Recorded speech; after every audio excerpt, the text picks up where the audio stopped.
अपने freshman year में वो पूरी क्लास का सबसे बड़ा फक्कड़ और गरीब नूब था।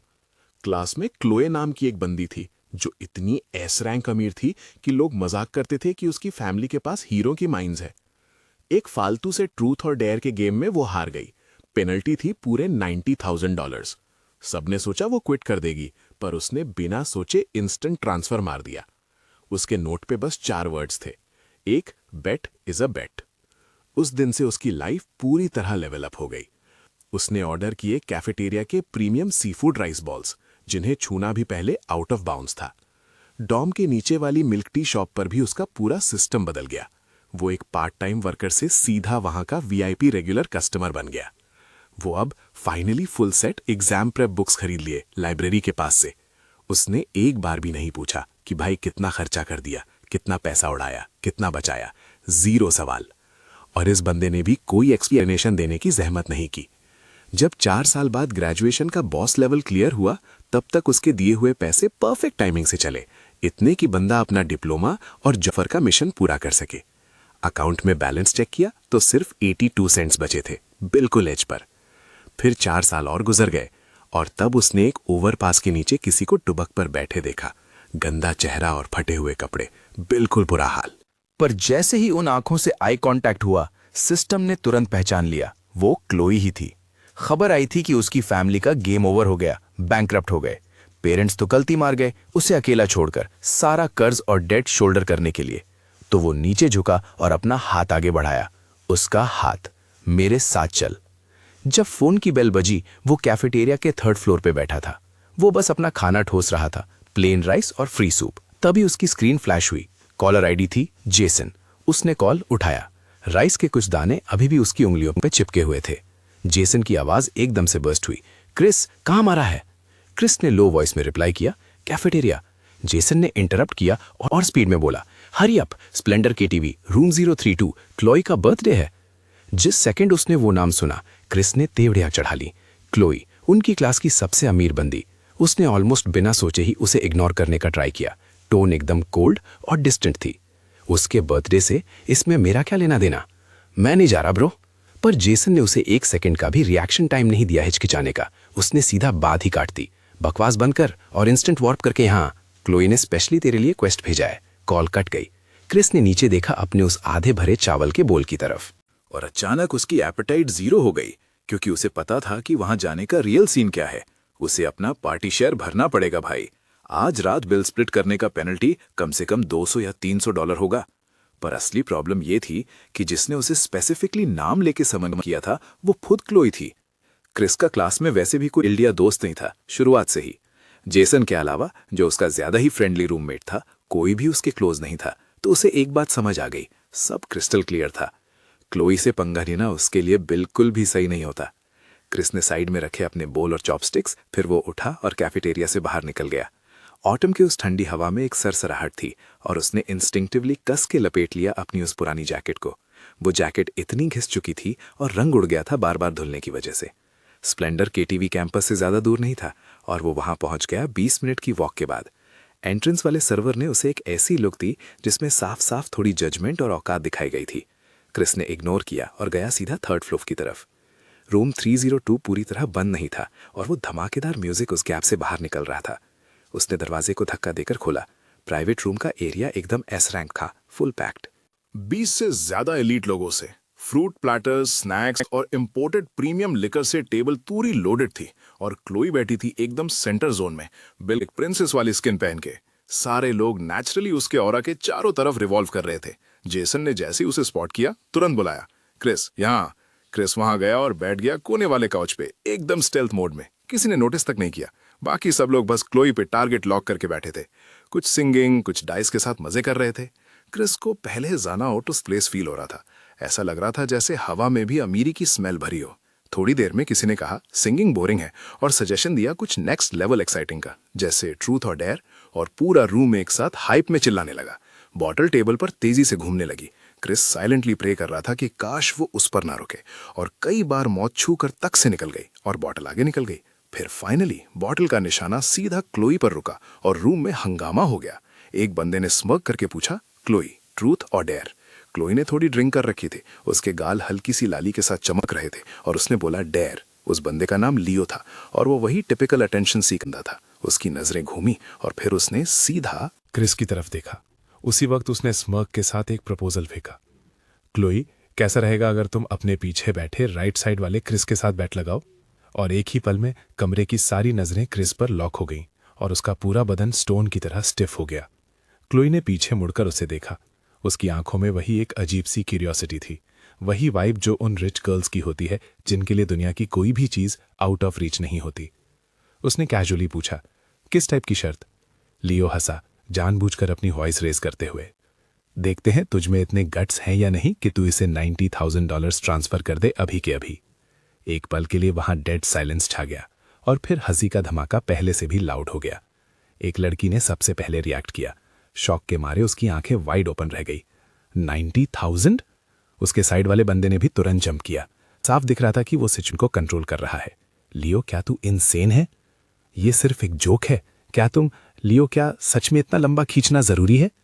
लियो ने अपने हाथ फैलाए, एकदम चिल और बिंदास दिखते हुए, बिना किसी फिक्र के। क्या वो डर गई? अगर डर लग रहा है तो उसे 3 शॉट्स पिलवाओ।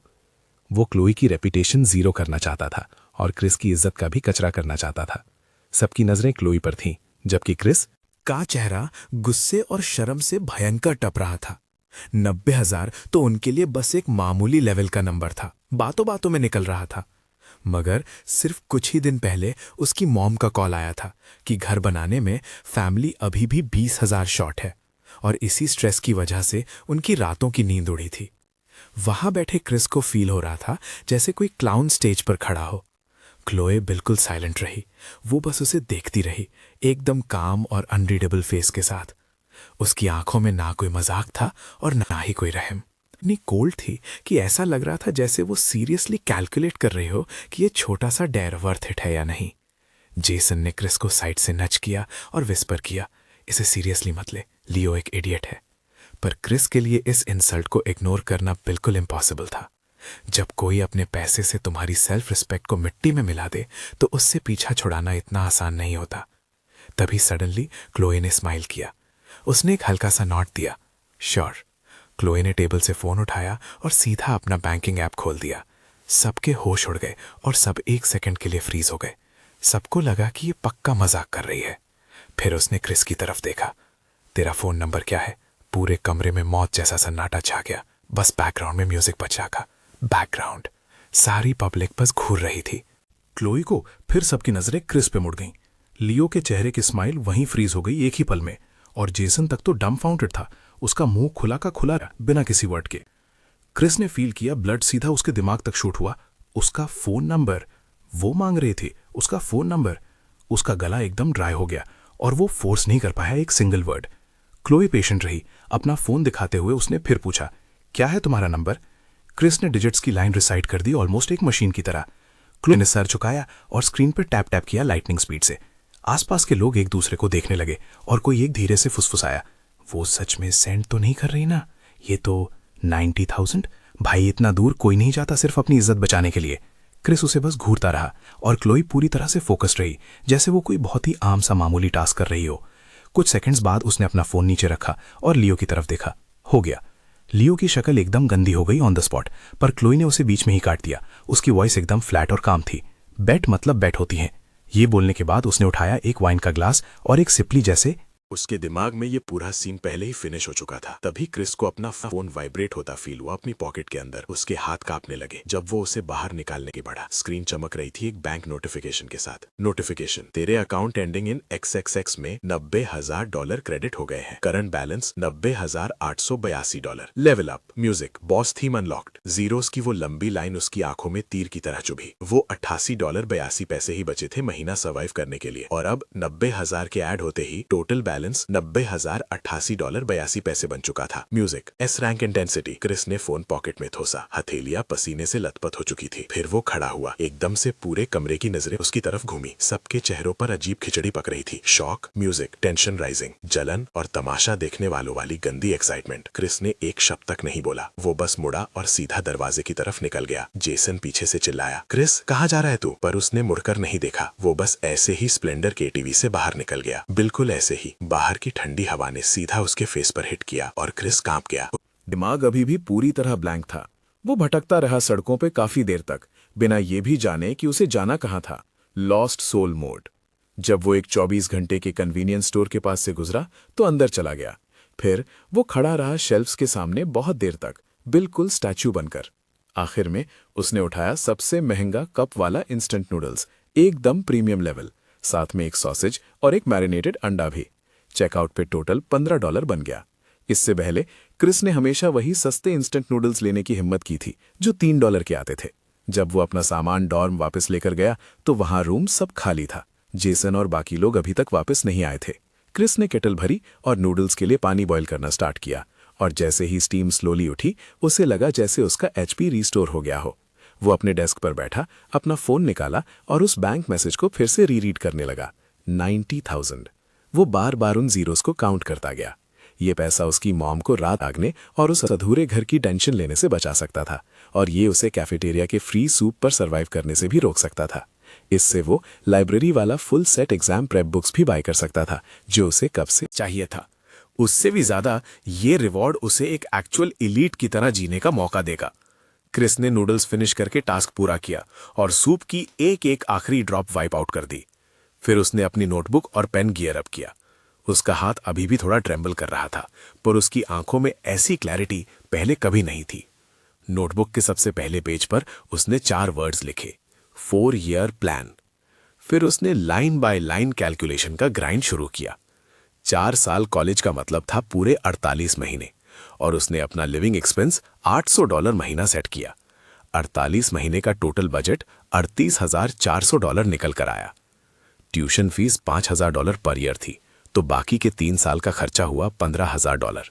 एग्जाम प्रेप मटेरियल्स और प्रोफेशनल बुक्स में शायद 5,000 लगेंगे, और फैमिली को $20,000 चाहिए थे घर का कंस्ट्रक्शन कंप्लीट करने के लिए। प्रोफेशनल बुक्स का कॉस्ट लगभग $5,000 होगा, और उसकी फैमिली को घर फिनिश करने के लिए $20,000 चाहिए ताकि घर का कंस्ट्रक्शन मिशन क्लियर हो सके। सब जोड़कर फाइनल टारगेट $78,400 पर सेट हुआ। बाकी बचे 11,600 इमरजेंसी फंड्स होंगे, पैसा, और वो इसका एक सेंट भी टच नहीं कर सकता था। क्रिस ने एक एक सिंगल एक्सपेंस को एग्जैक्ट डिटेल में रिकॉर्ड किया, क्योंकि उसे पता था ये 90,000 कोई आसमान से टपका गिफ्ट नहीं था। ये तो वो बेट थी जो क्लोए हार गई थी, और यही उसकी लाइफ होने वाली थी अगले 4 सालों तक। उसे हर एक रिसोर्स को सही से काउंट करना था, ग्रेजुएशन तक सर्वाइव करने के लिए, डिग्री लेने और एक तगड़ी रियल जॉब क्रैप करने के लिए। फिर एक दिन वो क्लोए को एक एक सेंट पूरे इंटरेस्ट के साथ चुका देगा। जब तक उसने आखिरी वर्ड फिनिश किया, बाहर आसमान पहले से ही चमकने लगा था। क्रिस ने उन पैक्ड पेजेस को देखा। अपने प्लान को लेकर वो इतना काम फील कर रहा था जितना पहले कभी नहीं रहा। Status zen mode. अगले दिन जब वो रास्ते में था क्लास जाते वक्त, उसने क्लोए को बिल्डिंग के एंट्रेंस पे देखा। एकेडमिक बिल्डिंग के बाहर वो खड़ी थी, अपने स्क्वाड के साथ गप्पे मारते हुए और हंसते हुए। उसने वो ड्रेस भी नहीं पहनी थी जो उसने पिछली रात पहनी हुई देखी थी। Gear changed. जैसे ही क्लोए ने क्रिस को देखा, वो 1 सेकंड के लिए फ्रीज हो गई, बस एक पल के लिए, पर अगले ही मोमेंट में वो अपने दोस्तों की तरफ पलट गई, जैसे कुछ हुआ ही ना हो। Total cold ignore mode. Chris ने भी अपना सर झुकाया और तेजी से क्लासरूम के अंदर चला गया। ऐसा लग रहा था जैसे उनके बीच पूरे $90,000 की दीवार खड़ी हो गई है, और ठीक उसी वक्त ऐसा लगा कि ये $90,000 ही उनके बीच बची हुई आखिरी चीज है। Quest still active. क्रिस की लाइफ उस दिन से पूरी तरह बदल चुकी थी। उसका नया आर्क शुरू हो गया था, और सबसे पहली चीज जो सबसे बड़ा चेंज उसके खाने के स्टाइल में था। उसके बाद से क्रिस ने सीधा 2nd फ्लोर वाले सी फूड काउंटर पे धावा बोलना शुरू कर दिया। हर बार वो वही महंगा श्रिम्प राइस बोल ऑर्डर करता जिसकी कीमत $25 थी। पहली बार जब उसने ऑर्डर किया तो वहां की कैफेटेरिया लेडी भी 1 सेकंड के लिए फ्रीज हो गई और उसे हैरत से देखने लगी। क्रिस ने बिना कोई एक्सप्रेशन बदले पेमेंट किया और फिर अपनी ट्रे लेकर कोने में अकेला जाकर बैठ गया। बोल में श्रिम्प एकदम फ्रेश और जूसी थी। वो बड़े आराम से हर एक बाइट को पूरे ध्यान से चबाकर खा रहा था। तभी जोहाव वहां आया अपना डिलक्स मील लेकर और उसके ठीक सामने बैठ गया। जैसे ही उसने वो श्रिम्प राइस बोल देखा, जोहाव के होश उड़ गए। अबे तेरी क्रिस, कोई जैकपॉट लगाया क्या? लॉटरी जीत गया क्या भाई? क्रिस एकदम काम रहा और सिर्फ नीरस सा जवाब दिया, नहीं। फिर उसने अपना सर नीचे किया और खाना जारी रखा। जोहाव उसे शक की नजरों से घूरता रहा। तो फिर सीन क्या है? भाई तेरे साथ कुछ तो लोचा है। इसके बाद उसने अपनी आवाज धीमी की और आगे झुका कि कल रात क्या कांड हुआ था। इससे पहले कि वो अपनी बात पूरी करता, क्रिस ने उसे कोल्डली रोका, खाना खाओ।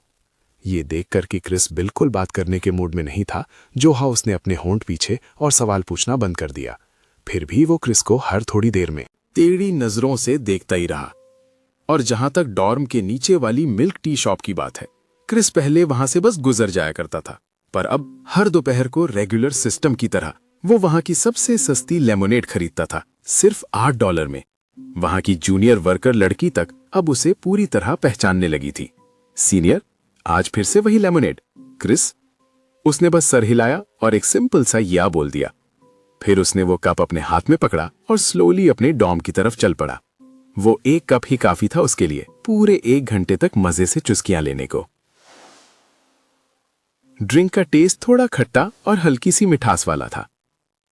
लाइब्रेरी बुक स्टोर में उसके मेजर के ग्रेजुएट एग्जाम प्रेप मटेरियल का एकदम नया सेट स्टॉक में आया था, पूरे 12 वॉल्यूम्स, और कीमत सीधा $880। क्रिस ने इससे पहले भी कई बार देखा था, पर हर बार वो बस पन्नों को पलटता रहता, कभी खरीदने की हिम्मत नहीं हुई।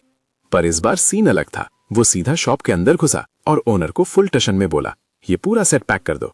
जब ओनर बुक्स पैक कर रहा था, तब तक क्रिस पेमेंट पहले ही क्लियर कर चुका था। फिर वो स्टोर से निकला, हाथ में ब्रांड न्यू आइटम्स का हैवी स्टैक उठाए हुए। वो चमचमाती बुक्स उसके आर्म्स में थी। सूरज की धूप उसकी बॉडी पर थोड़ी वार्म फील हो रही थी। उस मोमेंट के बाद से उससे अब और सीट्स के लिए लाइब्रेरी में ग्राइंड करने या दूसरों के पुराने नोट्स कॉपी करने की टेंशन नहीं थी, क्योंकि उसके पास लेवल अप करने के लिए खुद के वेपन्स आ चुके थे। उस वीकेंड उसकी मम्मी का फिर से कॉल आया। उनकी आवाज में चिंता का डीबफ काफी हैवी था। क्रिस, तुम्हारे पापा ने फिर से गोल्ड बोरो करने का ट्राई किया, पर कोई भी पार्टी राजी नहीं थी। ये सुनते ही क्रिस का हार्ट रेट स्पाइक हुआ और उसने तुरंत कहा, मॉम प्लीज अब उधार लेना बंद करो। दूसरी साइड से उसकी मम्मी ने काफी लंबी सांस ली, हेल्पलेस और एंग्शियस होकर। अगर हम बोरो नहीं करेंगे तो हमें क्या करना चाहिए? वो कॉन्ट्रैक्टर हमें लगातार पुश कर रहा है। क्रिस ने अपना फोन टाइटली ग्रिप किया और एक गहरी सांस ली। एक गहरी सांस लेकर उसने अपनी वॉइस को फोर्स किया ताकि वो नॉर्मल लगे। मेरे पास पैसे हैं। कॉल पे एकदम सन्नाटा छा गया। काफी देर बाद उसकी मॉम ने फाइनली फिर से बात की। उनका गला पहले से ही भराया था। तेरे पास है? इतने सारे पैसे तुझे कहां से मिले? कहीं तूने बाहर कोई कांड तो नहीं किया? क्रिस की वॉइस एकदम काम रही। नहीं, स्कूल ने मुझे स्कॉलरशिप दी है और जो मैंने पहले सेव किया था उन्हें मिलाकर मैं 20,000 दे सकता हूं। उसकी मॉम को अभी भी यकीन नहीं हो रहा था। उनकी वॉइस में काफी हेजिटेशन थी। स्कॉलरशिप? इतने सारे पैसे कैसे मिल सकते हैं? क्रिस ने बिना पल के झपकाए झूठ बोल दिया। ये एक नेशनल स्कॉलरशिप थी। ये सुनने के बाद भी उनकी वॉइस कांप रही थी। तो फिर तेरे खुद के खर्चे का क्या होगा? क्रिस ने टोन थोड़ी सॉफ्ट की और उन्हें शांत करने की कोशिश की। बस कर, मेरे पास काफी कैश है, बस मुझे कार्ड नंबर भेज दे, मैं आज दोपहर को बैंक निकल जाऊंगा।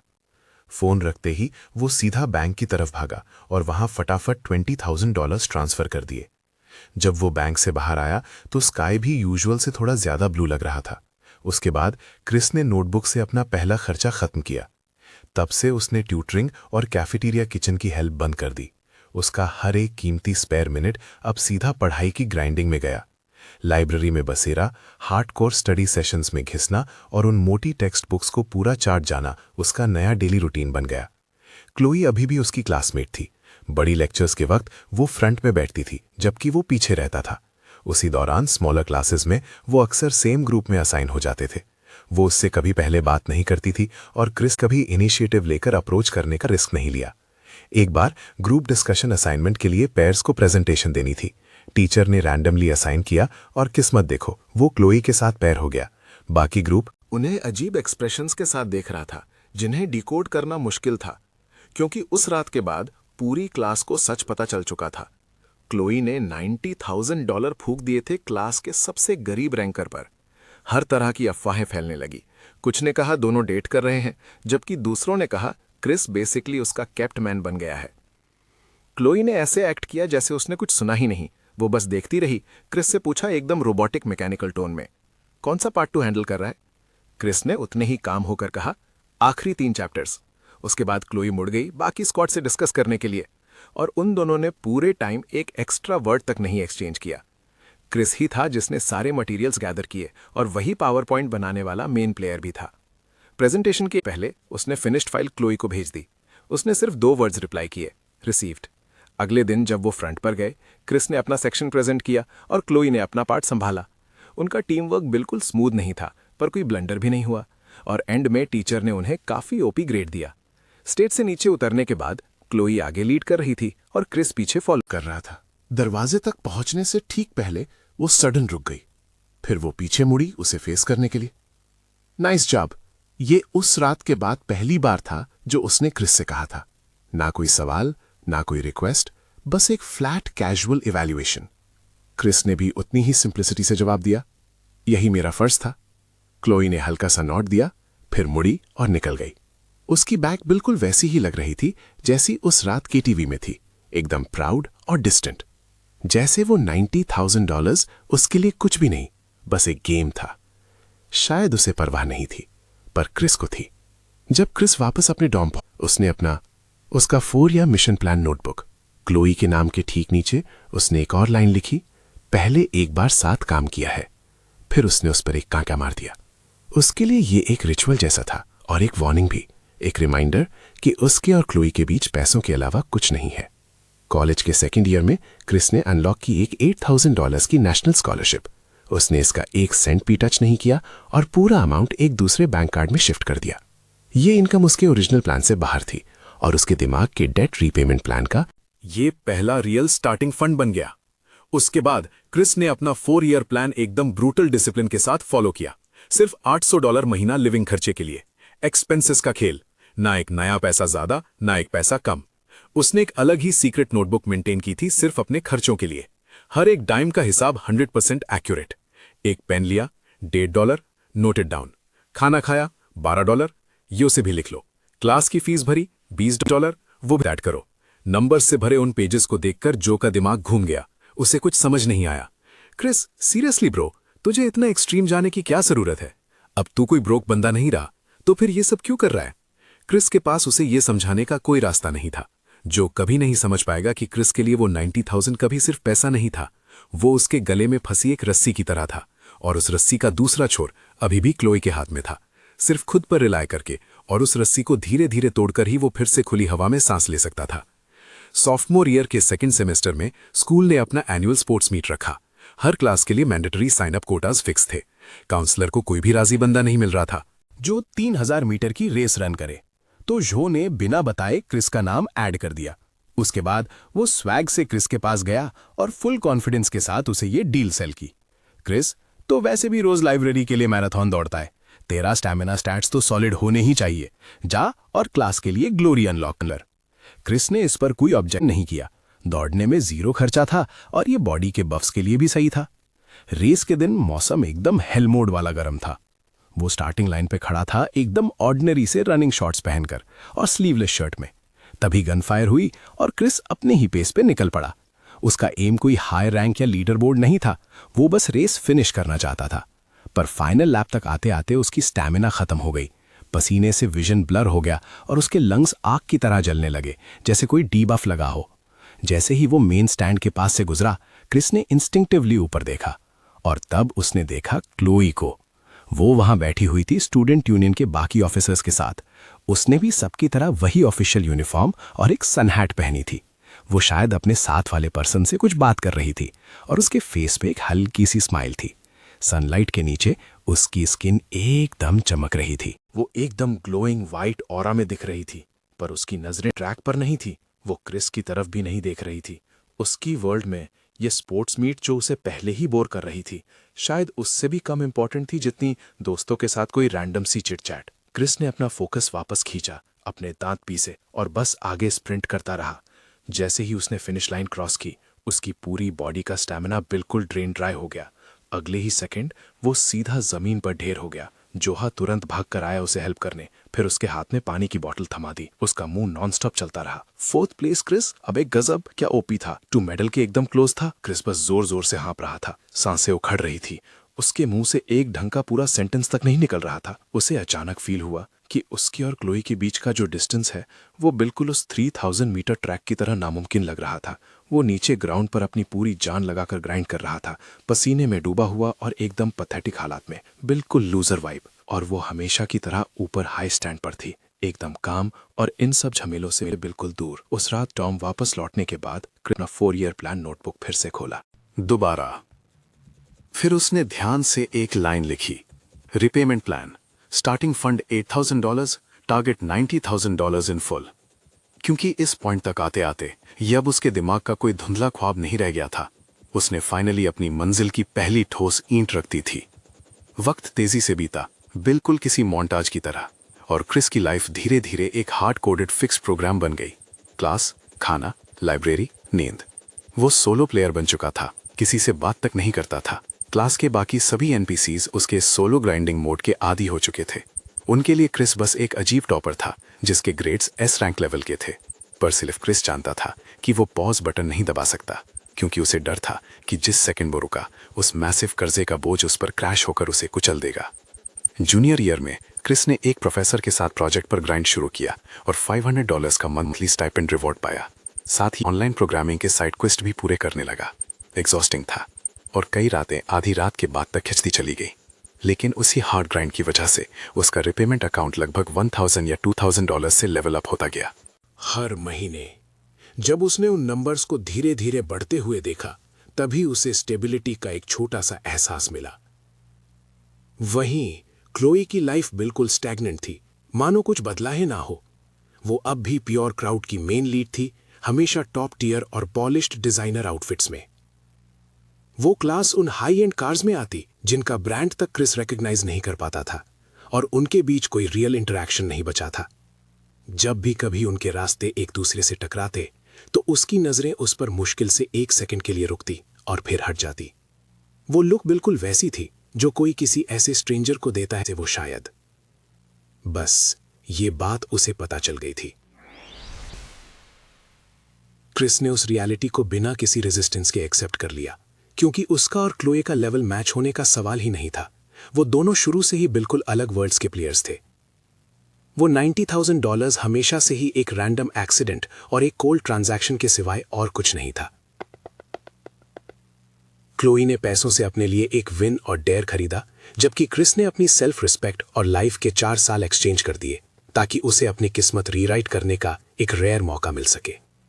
आज भी वो ट्रांजैक्शन प्रोसेसिंग में था और वो प्लेयर अपना स्टेटस अपग्रेड करने के लिए अपनी पूरी जान लगा रहा था ताकि वो उस कॉम्प्लेक्स डील में एक वर्दी और बराबर का पार्टनर बनकर स्टैंड कर सके। कुछ ही वक्त में सीनियर ईयर का फाइनल आर्क आ गया।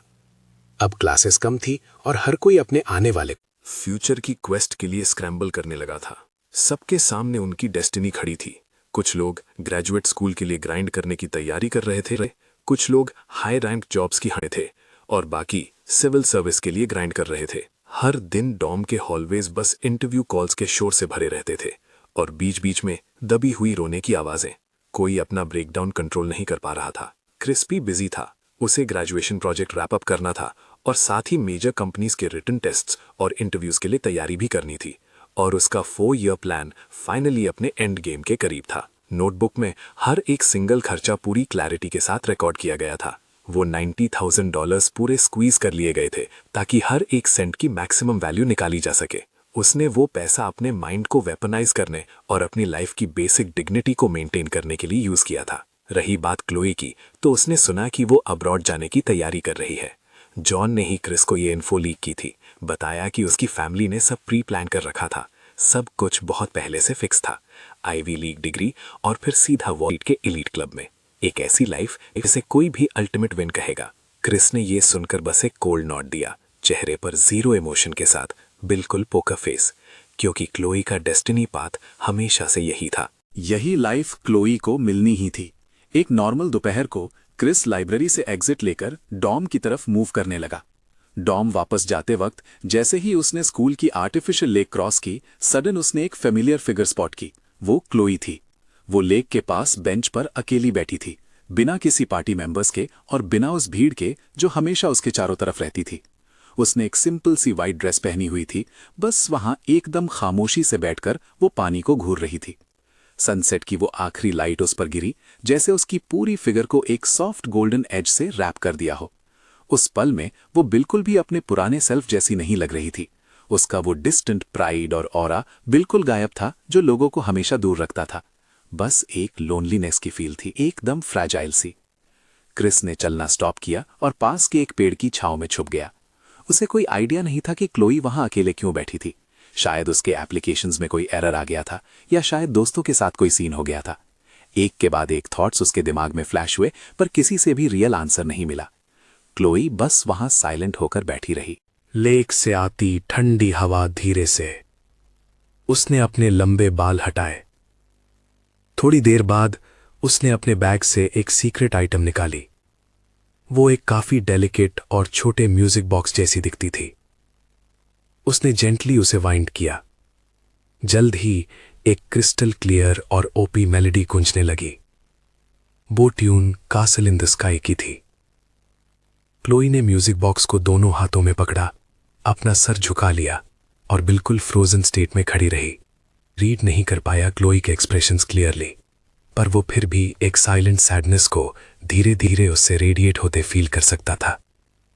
ये साइड क्लोई का उसने पहले कभी नहीं देखा था। उसके माइंड में वो हमेशा से एक डैजलिंग और अनटचेबल एंटिटी थी जो वर्ल्ड की हर प्रॉब्लम हैंडल कर लेती थी। वो 90,000 ट्रांसफर कर सकती थी बिना इवन पल के झपकाए, और वो फिनिश कर सकती थी एक उसके साथ कोलैब उसी सेम इमोशनलेस काम के साथ। वो हमेशा से एक परफेक्ट स्कल्पचर जैसी लगती थी जिसमें कोई फीलिंग्स ही ना हो, पर अब वो स्कल्पचर थोड़ा सा क्रैक होने लगा था, बस जरा सा। क्रिस को अचानक याद आया अपना फ्रेशमन ईयर, क्लोई के फेस का वो एक्सप्रेशन जब उसने उसे पैसे सेंड किए और अपना हेड लिफ्ट करके कहा, अ बेट इज अ बेट। तब वो काफी काम और इंडिफरेंट लग रही थी, फिर भी उसकी आंखों में कुछ हिडन फैक्टर था, कुछ ऐसा जो वो उस वक्त बिल्कुल समझ नहीं पाया। आखिर वो क्या था, क्रिस को नहीं पता था। वो बस उस पेड़ के नीचे खड़ा रहा काफी लॉन्ग टाइम तक। वो तब तक रुका जब तक स्काई पूरा डार्क नहीं हो गया और लैंप्स जलने लगे। लेक के किनारे लाइट्स एक के बाद एक जलने लगी। तब जाके क्लोई ने अपना म्यूजिक बॉक्स साइड में रखा। फिर वो धीरे से खड़ी हुई और लेक से अकेले ही निकल गई, एकदम सोलो प्लेयर वाइब में। शुरुआत से अंत तक उसे बिल्कुल भी अंदाजा नहीं था कि क्रिस वहीं खड़ा उसे देख रहा था। स्टेल्थ 100। डॉन वापस आने के बाद क्रिस ने कुछ ऐसा किया जो वो कभी नहीं करता, समथिंग लेजेंडरी। उसने अपना डेली रूटीन ब्रेक कर दिया। ना उसने अपनी एक्सपेंस नोटबुक खोली और ना ही अपना पेमेंट प्लान चेक किया। सिस्टम एरर हो गया शायद। वो बस अपनी डेस्क पर बैठा रहा और काफी देर तक ब्लैंकली देखता रहा, जैसे कोई कट सीन फ्रीज हो गया हो। उसके दिमाग में बस क्लोई की वो इमेज रिप्ले हो रही थी। वो लेक के किनारे बैठी हुई थी और साथ में कासल इन द स्काई की मेलोडी बज रही थी, एपिक बीजीएम। और तब पहली बार क्रिस को रियलाइज हुआ कि क्लोई शायद वो बंदी नहीं है जो वो दिखती है। उसके रियल स्टैट्स और मास्क के पीछे की सच्चाई कुछ और ही है। मकती दमकती हाई टियर पॉलिश्ड दुनिया उसके चारों तरफ। शायद उसकी अपनी ही कोई लोनलीनेस और ट्रबल्स की सिचुएशन थी। वो 90,000 शायद उसके लिए सच में जीरो वैल्यू रखते होंगे, पर वो डेयर और वो words, a bet is a बेट, उनका असली लेवल क्या था उसके लिए? ये पहली बार था जब क्रिस ने सीरियसली इस क्वेरी पर दिमाग लगाना शुरू किया। पर कोई फर्क नहीं पड़ता कितना भी सोचे, उसे अभी तक कोई क्लियर आंसर नहीं मिला, क्योंकि उसके और क्लोई के बीच हमेशा से एक ऐसी वर्ल्ड बाउंड्री थी जो वो कभी क्रॉस नहीं कर सकता था। तो अब एक ही ऑप्शन था, उनका ट्रांजैक्शन एसएप फिनिश करना, फिर उसकी एलीट दुनिया को परमानेंटली और क्लीनली पीछे छोड़ देना। डॉर्म में वापस आकर क्रिस ने अपना लैपटॉप खोला और रेज्यूमे की ग्राइंडिंग शुरू कर दी। बार बार वही ग्राइंड। उसे पता था कि इंटरव्यू नोटिसेस जल्द ही आने वाले हैं और उसे सबसे ओपी ऑफर ग्रैब करना था इन सब में से। ग्रेजुएशन की डेडलाइन पास आ रही थी दिन ब दिन। फाइनली क्रिस ने देश की एक एस रैंक इंटरनेट कंपनी से ऑफर सिक्योर कर लिया, जिसका सैलरी और पर्क्स उसकी एक्सपेक्टेशन से भी ज्यादा लेवल अप थे। जिस दिन उसने कॉन्ट्रैक्ट साइन किया, वो कंपनी बिल्डिंग से बाहर निकला, सूरज के नीचे खड़ा हुआ और एक गहरी ठंडी सांस ली।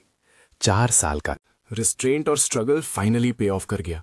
सबसे पहले उसने घर कॉल किया और अपनी मॉम को ये न्यूज़ दी। वो लाइन के उस पार रोने लगी, वही एक लाइन बार बार रिपीट करते हुए, मेरे बेटे ने कर दिखाया, मेरा बेटा क्रिस ने सच में कर दिखाया। उसकी अपनी आंखें भी भर आई थी। उस रात जब वो अपने डॉर्म वापस लौटा, उसने फिर से अपना 4 ईयर प्लान नोटबुक खोला। उसके लास्ट पेज पर उसका फाइनेंशियल समरी स्टार्ट्स था। टोटल इनकम पूरे $90,000, ट्यूशन फीस पे की $15,000, लिविंग एक्सपेंसेस 46 मंथ्स के लिए $800 per month, total amount $36,800, books और study materials $4,800, family support $20,000, miscellaneous खर्चे जिसमें क्लास फीस और आईडी फोटोज शामिल थे $1,300, टोटल कोर स्पेंडिंग $77,900। और ये तो सिर्फ कोर अकाउंट था, सारे बिखरे हुए छोटे मोटे खर्चे तो दूसरी नोटबुक में रिकॉर्ड किए गए थे।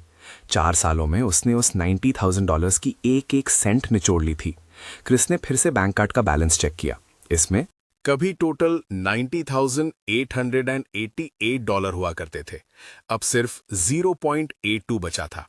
परफेक्ट, सब कुछ बिल्कुल मास्टर प्लान के मुताबिक फिनिश हो चुका था।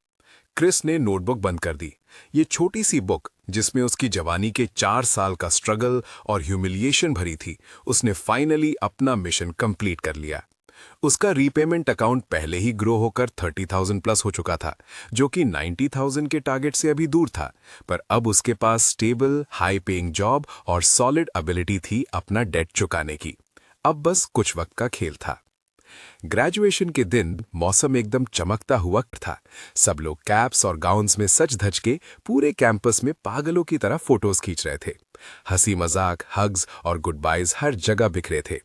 क्रिस वहीं दूसरी तरफ भीड़ से दूर शांति से खड़ा था, जैसे कोई एक आउटसाइडर स्टेटस एक्टिव। उसके पास ज्यादा फ्रेंड्स नहीं थे, बस एक के साथ वो थोड़ा क्लोज था, जेन। उसने होम टाउन की एक कंपनी ज्वाइन कर ली थी और उसी दोपहर वो ट्रेन से निकलने वाला था। रही बात क्लोई की, क्रिस ने पूरी सुबह उसे ढूंढा, पर भीड़ में उसका कोई साइन नहीं मिला। Stealth mode on. शायद वो आई ही नहीं। उसके जैसे प्लेयर के लिए ग्रेजुएशन सेरेमनी शायद कोई ऐसी चीज थी ही नहीं जो उसके लिए कभी मैटर करती। Ranker logic. क्रिस को समझ नहीं आ रहा था कि उसके इमोशंस डिसअपॉइंटमेंट थे या रिलीफ, सिस्टम कंफ्यूजन। इस मोमेंट के लिए उसने कब से ग्राइंडिंग की थी और वो उसे पर्सनली थैंक यू बोलना चाहता था। ये भी क्लियर करना था कि वो सारा पैसा चुका देगा। Debt repayment quest activated. वापस आया, पर अब वो उसे ढूंढ ही नहीं पा रहा था। उसे जैसे ही क्रिस वहां से निकलने वाला था, पीछे से एक आवाज आई, न्यू इनकाउंटर अनलॉक्ड। क्रिस वो एकदम से पीछे मुड़ा। Instant reflexes. वो क्लोए थी। उसने भी अपनी ग्रेजुएशन गाउन पहनी हुई थी। उसके लंबे बाल बिल्कुल परफेक्ट उसके शोल्डर्स पर बिखरे हुए थे। थोड़ा सा लाइट मेकअप टच उसे इतना ज्यादा चमका रहा था कि वो इम्पॉसिबली ब्यूटीफुल लग रही थी। वो वहां खड़ी थी, बिल्कुल अकेली, थोड़ी दूर से क्वाइटली उसे ऑब्जर्व करती हुई। फिर उसने कहा, congratulations, epic achievement, system BGM music playing. तो तुम्हें भी ऑफर मिल गया? क्रिस का गला सूखने लगा, level of nervousness maxed out. और जब उसने जवाब दिया तो आवाज एकदम ड्राई निकली, हां मिल गया। क्लोए ने बस हल्का सा सिर हिलाया, सही है। दोनों के बीच अचानक सन्नाटा छा गया, जबकि उनके आसपास बाकी सब लोग मूव कर रहे थे, हंस रहे थे और फुल पावर में सेलिब्रेट कर रहे थे, पर वो दोनों बस वहीं फ्रीज हो गए। जैसे किसी सिनेमैटिक फिल्म से कोई साइलेंट शॉट कट करके अलग किया हो। क्रिस ने वो पैसे वाला टॉपिक रेज करना चाहा। वो क्लोई को अपना वो अकाउंट दिखाना चाहता था जहां उसने ऑलरेडी 30,000 से ज्यादा सेव कर रखे थे और उसे अपने रीपेमेंट प्लान के बारे में बताना था। पर जब वर्ड्स उसके मुंह तक आए तो उसने उन्हें वापस स्वॉलो कर लिया, क्योंकि क्लोई के सामने, जो अब वॉल स्ट्रीट जैसे हाई लेवल जोन के लिए निकल रही थी, उसकी सैलरी और उसके प्लान सडनली एकदम रिडिकुलस लगने लगे। वो अपनी एम्बैरेसमेंट और अपने स्मॉल लेवल को उसके सामने फिर कभी एक्सपोज नहीं करना चाहता था। क्रिस बस कुछ कहने ही वाला था, कुछ भी। तभी क्लोई ने पहले स्ट्राइक किया। मैं यूएस जा रही हूं, क्रिस ने एकदम सॉफ्ट वॉइस में रिस्पॉन्ड किया। Safe travels. क्लोई ने उसकी तरफ देखा और उसकी गेज में कुछ बहुत गहरा और इंटेंस ऑरा था। फिर उसने तभी कुछ अचानक से बदला। उसने फिर से उसका नाम पुकारा, क्रिस, तुझे वो पैसे वापस लौटाने की कोई जरूरत नहीं है। क्रिस वहीं फ्रीज हो गया, पर क्लोई ने उसी काम वॉइस में कंटिन्यू किया, वो बेट में हार गई थी, इसका तुझसे कोई लेना देना नहीं था।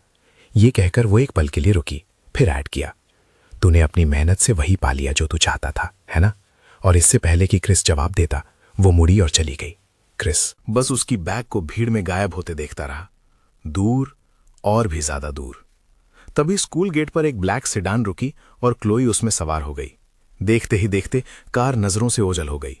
क्रिस वहीं खड़ा रहा, बहुत बहुत लंबे समय तक, बिना हिले डुले। उसने अपने हाथ में पकड़ा उसकी डिप्लोमा और डिग्री सर्टिफिकेट, और वो इतने हैवी फील हो रहे थे जैसे कोई इम्पॉसिबल बोझ हो। क्लोई ने उससे कहा कि अब रिपे करने की कोई जरूरत नहीं, कहा कि वो पहले ही जीत चुका है। फिर भी क्रिस को यह सुनने के बाद सिर्फ एक गहरी एम्प्टीनेस फील हुई, क्योंकि ये ट्रांजैक्शन क्लोई ने अकेले ही एंड कर दिया था। उसके पास अब डेट चुकाने का मौका तक नहीं बचा था। उसके और क्लोई के बीच की वो लिंक जैसे तोड़ने के लिए उसने अपनी पूरी जान लगा दी थी, उसे क्लोई ने एक ही बार में क्लीन कट कर दिया, बस एक कैजुअल वेव से।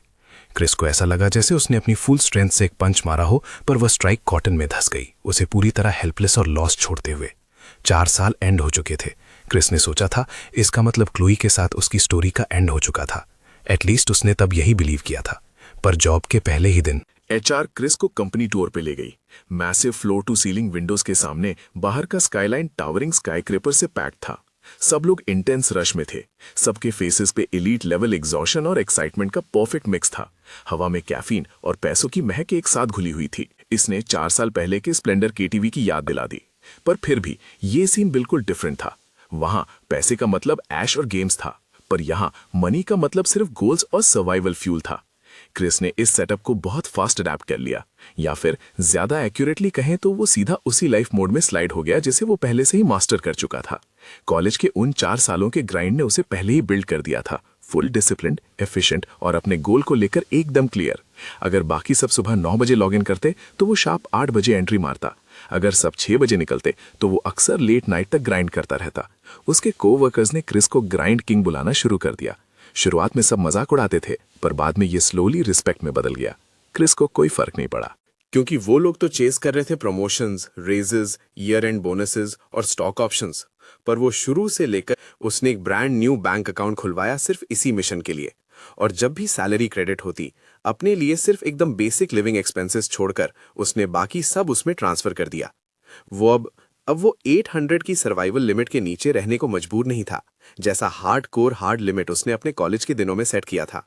पर उसकी फ्रुगैलिटी की आदत, उसका इंटरनल प्रोटोकॉल कभी नहीं बदला।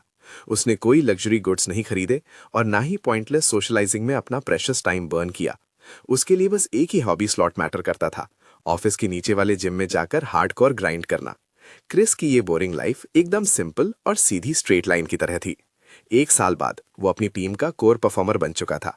रैंक अप, वो टीम का कोर मेंबर बन गया था। 2 साल के बाद वो इंडिपेंडेंटली एक इंपॉर्टेंट प्रोजेक्ट लीड कर रहा था। उस साल रिवॉर्ड अनलॉक, उसका ईयर एंड बोनस पहली बार 6 फिगर्स हिट कर गया, पहली बार। तीसरे साल तक उसका प्रमोशन सीधा प्रोजेक्ट मैनेजर के रैंक पर हो गया। वो फाइनली अपनी खुद की एक छोटी टीम लीड कर रहा था। तब तक उसके अकाउंट का नंबर, उसका रीपेमेंट अकाउंट कब का 90,000 क्रॉस कर चुका था। बहुत पहले ही उसने क्लोई के लिए इंटरेस्ट भी कैलकुलेट कर लिया था, बैंक के हाईएस्ट वेल्थ मैनेजमेंट रेट का यूज करके, जो बैंक ऑफर कर रहा था। उसने लेवल अप किया, 8 साल का पूरा हिसाब लगाया और सब राउंड ऑफ कर दिया एक क्लीन नंबर में, 1,20,000। वो कैश रेडी था, पर वो क्रेडिटर ही वैनिश हो गई। ग्रेजुएशन के बाद क्लोई जैसे पूरी दुनिया से ही गायब हो गई थी बिल्कुल ही। क्रिस ने क्वेस्ट की तरह ढूंढा उसे और हर एक सोशल प्लेटफॉर्म स्कैन किया जो भी उसके दिमाग में आ सकता था, पर उसे एक भी सिंगल एक्टिव अकाउंट नहीं मिला क्लोई के नाम का जो मैच करता हो उसकी प्रोफाइल से। उसने जेन से भी पूछा, पर जेन को भी घंटा कुछ पता नहीं था। फोन पर जेन ने बस कैजुअली कहा वो यूएस चली गई, वो कभी थी ही नहीं इस शुरुआत से ही, वो हमारे वर्ल्ड लेवल का बंदा नहीं था। अब ऐसे में कांटेक्ट कैसे सस्टेन होता। बाद में जेन अपने होम टाउन रिस्पॉन हो गया, एक स्टेबल सरकारी जॉब का बफ लिया और मैरिज की तैयारी शुरू कर दी, वही बोरिंग स्टेप बाय स्टेप तरीके से। कई साल बीत गए, वो लोग कभी कभार टच में रहते थे, पर उनकी सारी बातें बस लाइफ की छोटी और ऑर्डिनरी चीजों तक ही थीं।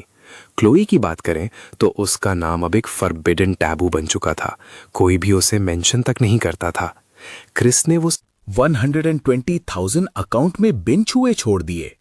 वो एक ठंडी ग्रेवस्टोन की तरह लग रहा था, जो उस ह्यूमिलिएटिंग और ट्विस्टेड स्ट्रगल की याद दिलाता, जहां उसने रैंक अप करने के लिए इतनी मेहनत की थी। और साथ ही साथ वो एक ऐसे इम्पॉसिबल टास्क कैसा था जो कभी कंप्लीट ही नहीं हो सकता, उसे हमेशा याद दिलाते हुए। हर एक पल उसे फील होता था कि वो अब भी किसी का कर्जदार है, किसी का कर्ज। 4th ईयर तक आते आते क्रिस ने फाइनली सिटी में एक प्रॉपर्टी की डाउन पेमेंट करके अपना बेस सिक्योर कर लिया था। स्पेस ज्यादा बड़ा नहीं था, वो एकदम गॉड टियर था। उसने एक कार भी अनलॉक कर ली थी। कोई लग्जरी बीस तो नहीं, पर इतनी सॉलिड थी कि इस मैसिव सिटी में उसे अपना एक स्टील का मूविंग शेल मिल गया था, इतनी जायंट सिटी में। एक रात क्रिस अपने अपार्टमेंट की फ्लोर टू सीलिंग विंडो के ठीक सामने खड़ा हुआ था और ग्लास के उस पार लाइट्स के समुद्र को घूर रहा था। अब उसके पास उसका खुद का एक टॉप टियर करियर था, उसके पास अपना घर और खुद की कार थी। ऑर्डिनरी वर्ल्डली स्टैंडर्ड्स के हिसाब से वो गेम जीत चुका था, लेवल अप कंप्लीट। वो फाइनली वैसा एलीट मैन बन चुका था जैसा वो कभी बनना चाहता था। पर सोल के डीप इनसाइड क्रिस क्लोए के जाने के बाद जो वॉइड क्रिएट हुआ था वो आज तक कभी फिल नहीं हो पाया। कभी कभी तो वो खुद को पाता था ये सोचते हुए कि यूएस में उसका स्टेटस क्या चल रहा है। क्या एक प्रिंसेस जैसा हाई रैंक एटीट्यूड रखने वाली किसी फॉरेन सर्वर में नए एलाइज बना पाएगी? क्या वो अब भी ट्रूथ और डेयर खेलती है? क्या वो अब भी किसी बेचारे प्लेयर की डेस्टिनी उतनी ही कैजुअली मैनिपुलेट करती होगी? क्रिस को जीरो आइडिया था। उसे बस ये पता था कि अगर वो क्लोई को ढूंढ नहीं पाया तो ये डेट उसकी पूरी लाइफ एक कर्स की तरह फॉलो करेगा। फिर एक फ्राइडे नाइट वो पुराना कॉलेज क्लास ग्रुप चैट जो सदियों से डेड जोन बना था, अचानक से किसी सिस्टम इवेंट की तरह जिंदा हो गया। क्लास मॉनिटर ने एक अनाउंसमेंट ब्लास्ट करी कि एक एपिक लेवल की 4th ईयर यूनियन की मीटिंग होने वाली है। अगले वीकेंड रियूनियन होने वाली थी। लोकेशन एक पॉश बुफे रेस्टोरेंट फिक्स किया गया जो एक 5 स्टार होटल में था। ग्रुप चैट में तो जैसे धमाका ही हो गया, एकदम इंस्टेंटली। वाओ, 4 साल हो गए, सही है क्लास मॉनिटर, जो भी अभी शहर में सबकी हाजिरी लगनी चाहिए। क्रिस ने उन फ्लैशिंग प्रोफाइल पिक्चर्स और नॉन स्टॉप मैसेजेस को देखा, पर उसे घंटा कोई इंटरेस्ट नहीं था। उसकी करंट लाइफ उन कॉलेज वालों से बिल्कुल डिस्कनेक्ट हो चुकी थी।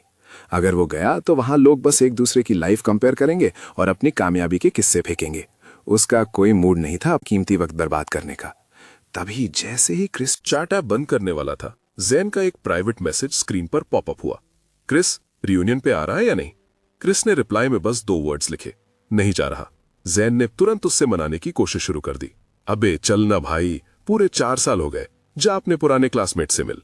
फिर उसने एक और इन्फो ड्रॉप की, सुना है लियो भी आ रहा है। वो बंदा आजकल काफी ओपी चल रहा है, खुद की कंपनी खोल ली उसने। जैसे ही क्रिस ने देखा लियो का नाम, उसे एक जहरीला कांटा सीधा अपनी नर्व्स में चुभता हुआ फील हुआ। उस केटीवी रूम में लियो ही था जिसने $90,000 की बेट का वो फ्लिपेंट और खतरनाक प्रपोजल रखा था। लियो ने ही क्रिस को उस बेइज्जती के खंबे पर खींचा था।